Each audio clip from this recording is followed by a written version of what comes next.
Hello students, मैं BP Singh आज आपको बताऊंगा हुक्स लॉ। इसमें इलास्टिक स्ट्रिंग या स्प्रिंग का यूज होगा और स्मूथ टेबल पर हम मोशन को कैसे डिस्कस करेंगे ये बताएंगे और कुछ इंपॉर्टेंट क्वेश्चन भी बताएंगे। इसलिए आज की वीडियो तो वेरी इंपॉर्टेंट होने वाली है। इससे पहले लेक्चर में मैं आपको पढ़ा चुका हूं सिंपल हार्मोनिक मोशन और उस पर वेरी इंपॉर्टेंट क्वेश्चन। पूरी प्लेलिस्ट की लिंक डिस्क्रिप्शन में है, बाहर जाने की कोई जरूरत नहीं है। तो चलिए हम अब देखते हैं इलास्टिक स्ट्रिंग या स्प्रिंग लेंथ तो हुक्स लॉ ने क्या कहा था।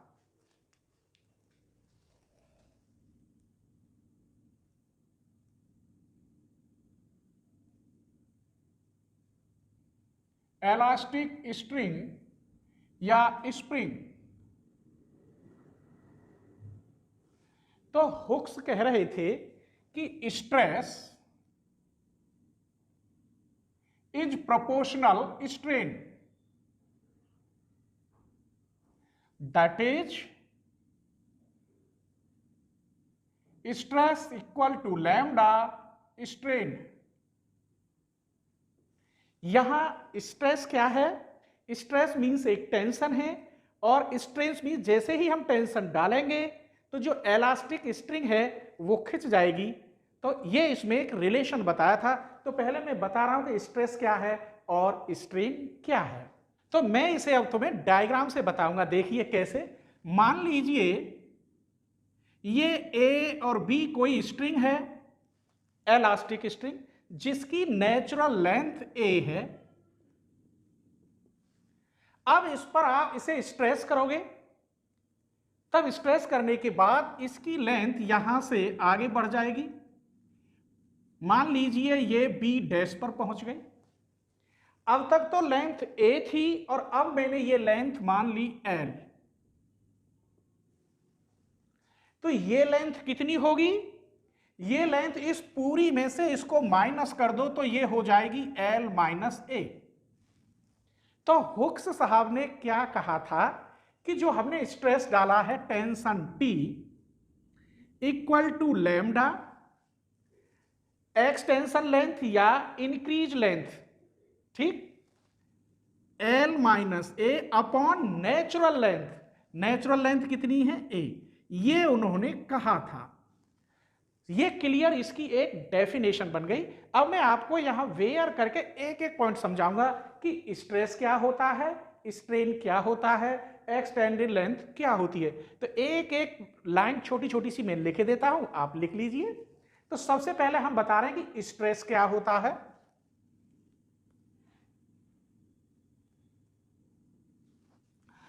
The stress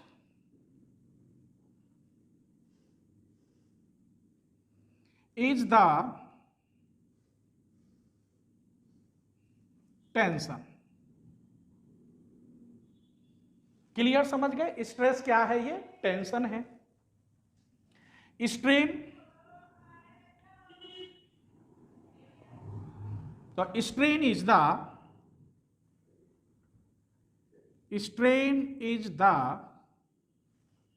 increase length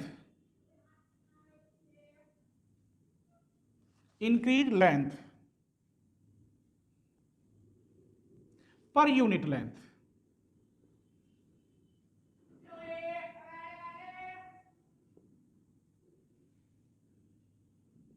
per unit length, या केवल इतना ही रहने दो, इंक्रीज लेंथ इसे यहां से हटा दो, उससे कोई फर्क नहीं पड़ रहा।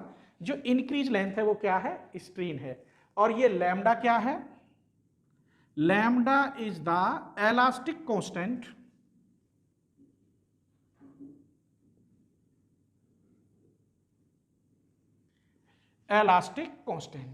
इसे हम दूसरी भाषा में ऐसे भी लिख सकते हैं, लिख दूंगी एक लाइन। तो चलिए मैं डायरेक्ट कर रहा हूं। Tension equal to lambda the increase in natural length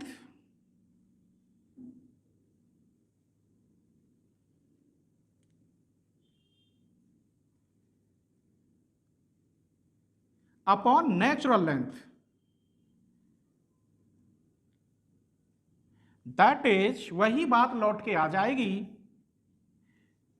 L minus A upon a. Where a is natural length, यहां लिखे देता हूं। अब यहां से बता रहे हैं where a is natural length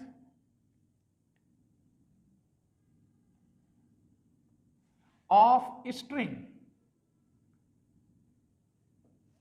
L is extended length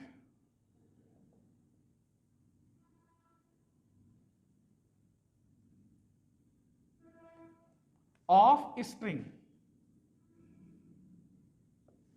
T is the tension,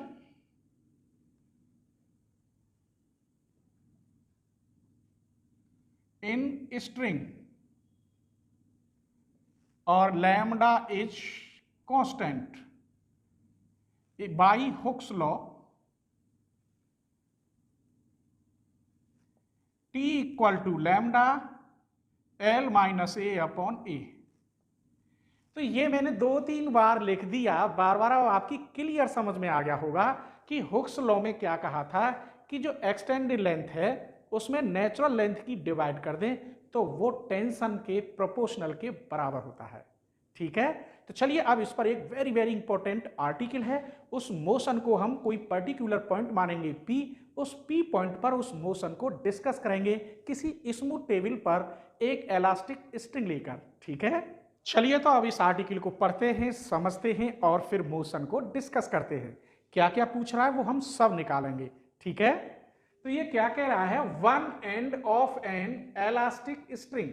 elastic string तो आप जानते होंगे, जैसे कि कोई रबड़ ले लो जो खिंच जाए, whose modulus of elasticity lambda, अर्थात एलास्टिसिटी में इस डायग्राम में जो भी हम कांस्टेंट मानेंगे वो सिर्फ क्या होगा, इसके लिए लैम्डा।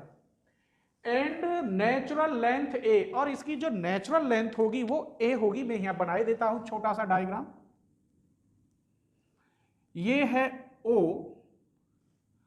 और ये ए है जिसकी नेचुरल लेंथ ए है। इतनी ए है, खींचने के बाद इधर जाके क्या हो जाएगी, ए डैश। आगे पढ़ते हैं। Tied to a fix point, किसी फिक्स पॉइंट से बंधी हुई है, ऑन ए स्मूथ टेबल, किसी टेबल पर।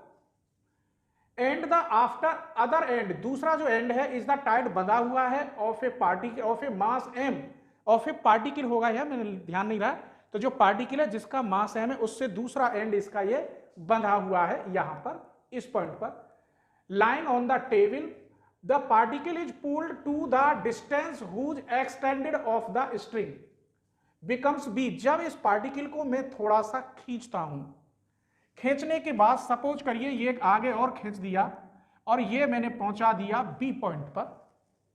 Discuss the motion, find the period of one complete oscillation. One complete में ऑस्किलेशन बताना है, टाइम पीरियड बताना है और मोशन को डिस्कस करना है। सिंपल हार्मोनिक मोशन बताना है, वेलोसिटी बतानी है, ये सब कुछ बताना है।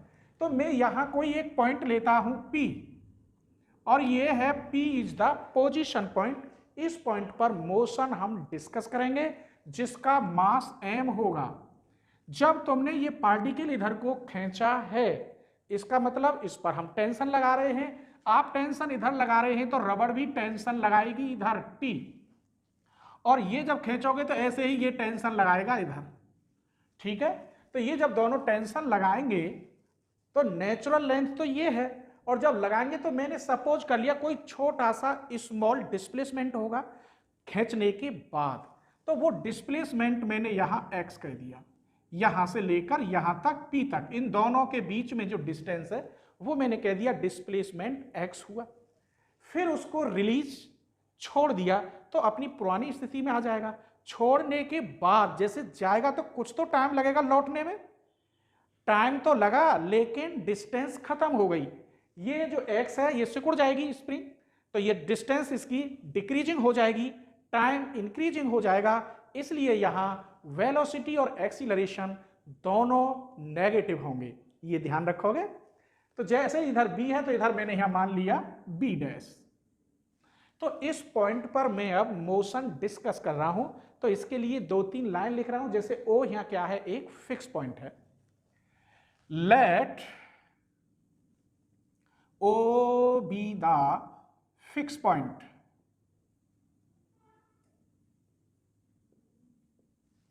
that is OA बराबर ए क्या चीज है? Be the natural length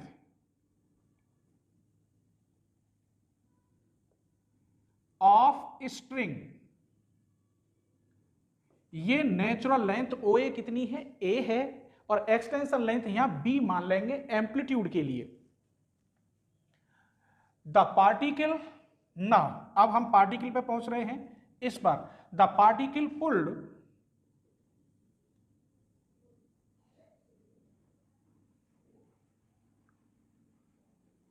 pulled out to a point B, इसकी तरफ हमने पार्टिकल खींचा, and then released.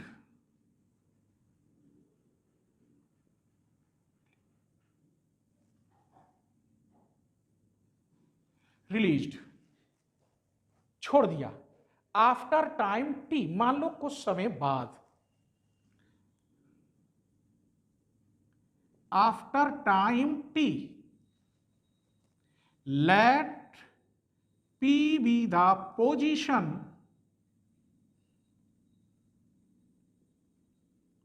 of a particle that is PA equal to x। क्या मान लिया हमने? या पोजीशन पर डिस्प्लेसमेंट कितना हुआ? x का हुआ। Then by Hooke's law, Hooke's law क्या कहते हैं कि जो हमने टेंशन डाला था T, lambda extension length x upon natural length A। अभी मैंने बताया था यहां L माइनस ए, तो वो L माइनस ए कितनी खींची थी, यहां हम उसे x से डिनोटेड कर रहे हैं। क्लियर? तो ये हमारा एक इक्वेशन बन गई। अब वैसे equation of motion of a particle of mass m तब क्या होगा? नेगेटिव में होगा। अभी बताया था कि नेगेटिव क्यों होता है। Then equation of motion of a particle of mass m, that is m d square x upon dt square equal to minus में जो फोर्स होगा। क्लियर? अब यहां से ये t की वैल्यू यहां रख दीजिए,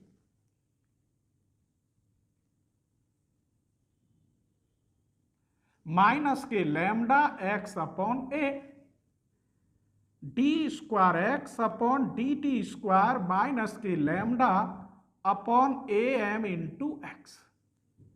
ये हमारा सिंपल हार्मोनिक मोशन बन गया, which is simple harmonic motion. Clear? कुछ स्टूडेंट जब मेरी हेल्प करते हैं सुपर थैंक्स से या ज्वाइन बटन से, तो सुपर थैंक्स में हेल्प करते हैं तो वो अपना पूरा नाम, अपने पिता का नाम और अपने सिटी का नाम पूरा लिखें, जिससे कि मैं अगली वीडियो में बताऊं सभी लोगों को कि इस स्टूडेंट ने मेरी हेल्प की है। आकाश ने मेरी हेल्प की थी, लेकिन आकाश भैया ने केवल अपना नाम लिखा था आकाश कुमार, बाकी उन्होंने ना अपने डैडी का नाम लिखा था, ना ही उन्होंने अपने सिटी का नाम बताया था। तो इसलिए आपसे रिक्वेस्ट है, अगर आप मेरी हेल्प करते हैं सुपर थैंक्स में, आप 40 रुपीज से लेकर 1000 रुपीज तक, वहां में कई कंडीशन दे रखी हैं, 40 रुपीज, 100 रुपीज, 200 रुपीज और 1000 रुपीज। अगर आपको मेरी वीडियो पसंद आती है और आप मेरी हेल्प करना चाहते हैं, अर्थात मुझे दक्षिणा देना चाहते हैं, तो प्लीज आप अपना सिटी का नाम, अपना और अपने डैडी का नाम जरूर लिखें, जिससे कि अगली वीडियो में मैं आपका नाम बताऊं। ठीक है? और हाँ, आपको मेरा कोई भी टॉपिक सर्च करना हो, बस टॉपिक के साथ आप चैनल का नाम जोड़ दें तो वो टॉपिक सबसे ऊपर निकल के आ जाता है। मैकेनिक्स की मैंने फुल वीडियो डाल रखी है, आपको केवल सर्च करने की देर है। ऐसे ही डिफरेंशियल इक्वेशन की पूरी वीडियो डाल रखी है, पूरी प्लेलिस्ट बना रखी है। चलिए आगे देखते हैं। ये हमने आपको सिंपल हार्मोनिक मोशन बता दिया। कंपेयर करने पर ये म्यू है, तो म्यू इक्वल टू क्या होता है? लैम्डा अपॉन ए एम। अब हम पीरियड निकाल रहे हैं कैपिटल टी, तो period of S H M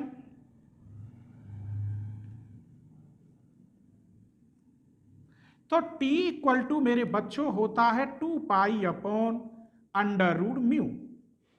तो 2 pi upon under root lambda upon am, इसे हम ऐसे भी लिख सकते हैं 2 pi under root am upon lambda.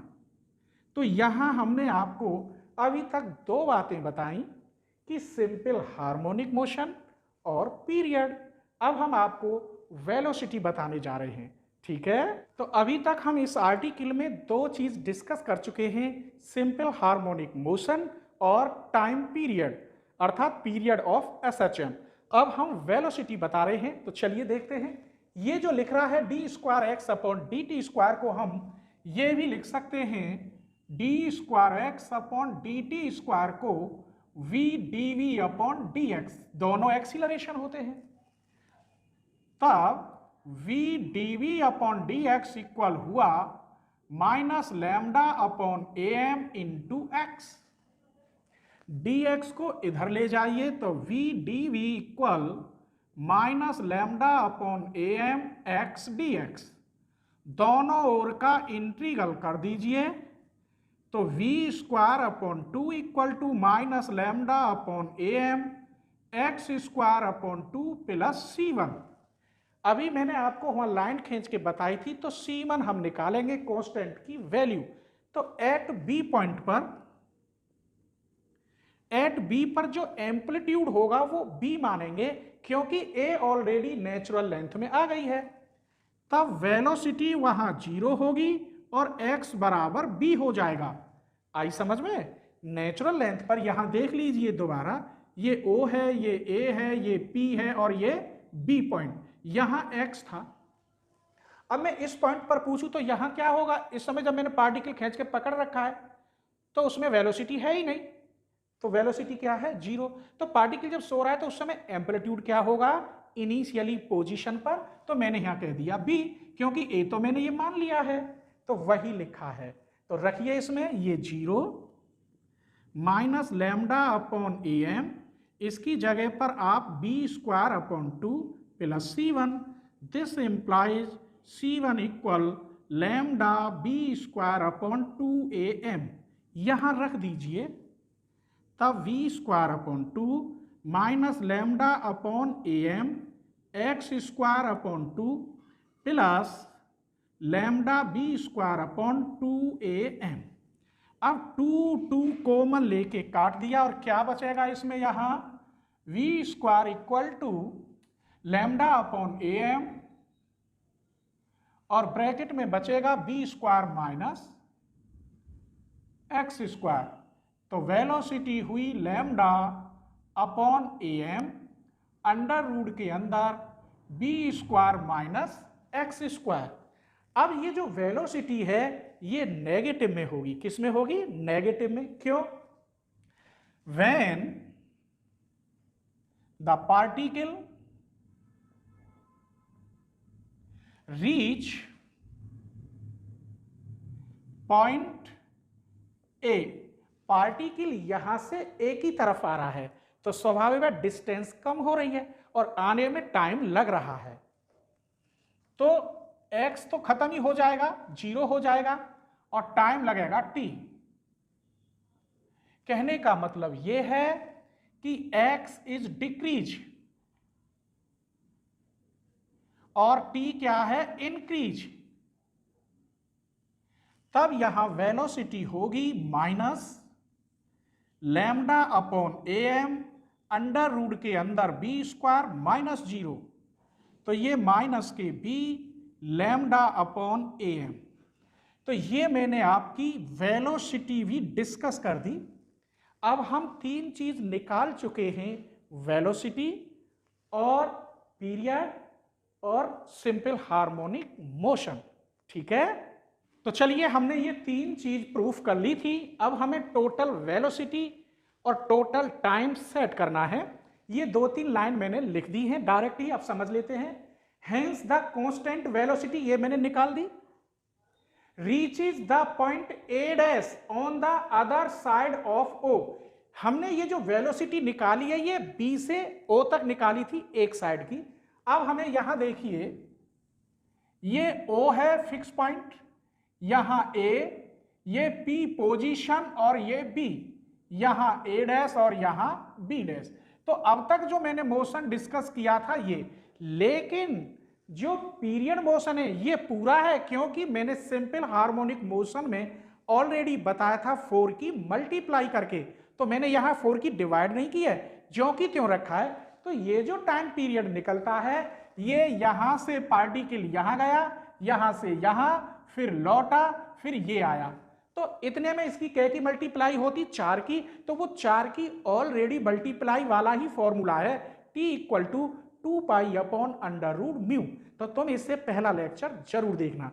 अब जो पार्टिकल है उसने पाथ जो कवर किया वो कितना किया, यहां से लेकर A इतना और इतना ही, फिर इधर किया A डैश तक A, इसका मतलब पार्टिकल ने जो पाथ कवर की वो 2A की, तो ये लिखा है मैंने, so that the particle moves A to A dash with constant velocity, इस वेलोसिटी के साथ A से लेकर A डैश तक इस वेलोसिटी के साथ, and time taken to describe this path. तो क्या होता है, पाथ निकालेंगे तो डिस्टेंस अपॉन वेलोसिटी, तो डिस्टेंस कितनी होगी A से लेकर A डैश 2A, ये मैंने दिखा दिया 2A अपॉन वेलोसिटी, इसको मैं ऊपर लिख सकता हूं 2A अपॉन V, इसको उल्टा करके, तो ये हमारी वेलोसिटी। अब हम जो पार्टिकल का one time complete oscillation complete velocity है वो लिख रहे हैं, तो इसमें तो जो की त्यों रखेंगे, लेकिन इस वेलोसिटी में हम 2 की मल्टीप्लाई करेंगे जो समय लगा है, क्योंकि A से A तक पहुंचने में A डैश तक और A डैश से लौटने में A तक, तो मैं लिख रहा हूं 2 line, therefore the complete motion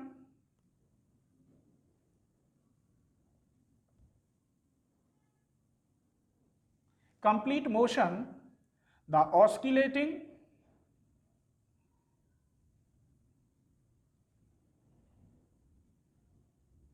and time for one complete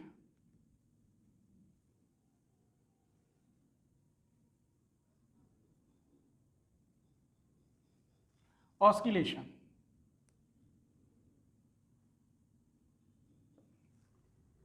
that is time period कितना है, ये टोटल है हमारा,